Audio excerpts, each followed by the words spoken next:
Doug, we've walked this entire exhibit and filled our eyes with everything that's been restored here. There's got to be a story, though, to the 30 Nash that sits here completely unrestored. Todd, you're right. I'd like to introduce you to Scruffy. Scruffy is, as you say, a 30 Nash. This is a real special exhibit that people here just love. From what we know, all cars have a story, but this one we know the story of. It was originally owned by a Saskatchewan family. In the Depression, the Dustbowl, they left home looking for work in the Okanagan. They got out there, Dad died, and the young widow with her kids brought the car back home to Saskatchewan to live with family. Yeah. But on the way there, the car broke down. The undercarriage broke, and they found a friendly farmer in the Balzac area just north of Calgary, and he towed it up to their farm. He put it in a barn, and they decided, well, we'll come back for it someday. Wow. They never did. So this is a true barn find. For those people in the car culture, they want to find that barn find. That's exactly what we're looking at here.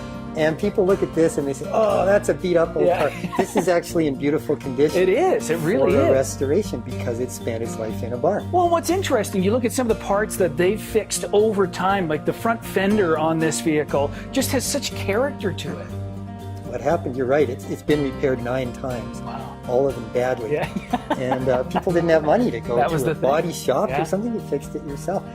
Anyway, in the early 1980s, this car was found by a fellow named McKay from out on Vancouver Island. He had another 1930 Nash. He wanted a parts car. Oh, I see. Yeah. So he traced this to the barn, got up there. The owner said, or the farmer said, you know, you're lucky to find this car because in 1952, all the farmers around here had a demolition derby.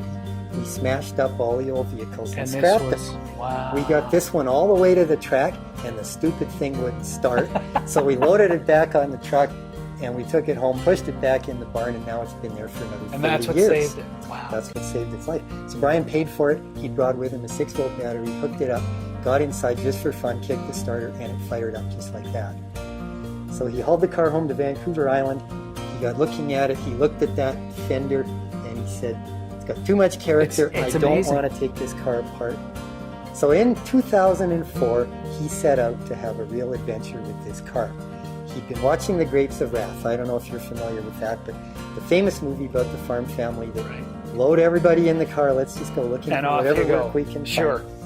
So he loaded up his stuff. Okay, he first of all, and there's literally everything hanging off the back of this car. And the kitchen sink, I'm sure at one point was in that box. He probably used the wagon. I don't know. He took the spare wheel off, put it on the roof to hold the mattress down. Sure, you need that. Built this box to make it look authentic. There's a little kerosene camp stove that he cooked all his meals on. And off he went. He drove the full length of Route 66 from Chicago to Santa Monica. This is in 2004. He was 71 years old and Scruffy was 74. As this car stands, this thing has gone across Route 66. Now he did some work to repair the undercarriage. He put in a new engine. It is a Nash engine of that vintage, but it's not the one original to the car. He had a real adventure on this trip. And I heard the wooden spokes made, of course, back in the 30s. A lot of wooden spokes, and these they dry out as soon as you hit a desert climate. He drove right into the Colorado River and just let the water seep in and expand the spokes again. And away he went. And away he went, which is what people would have done. What a story. So a vehicle, this hasn't been forgotten to be restored. As a matter of fact, you're not allowed to restore We're not allowed to. Brian passed away 2 years ago and left it to us on the condition that we will never fix it up.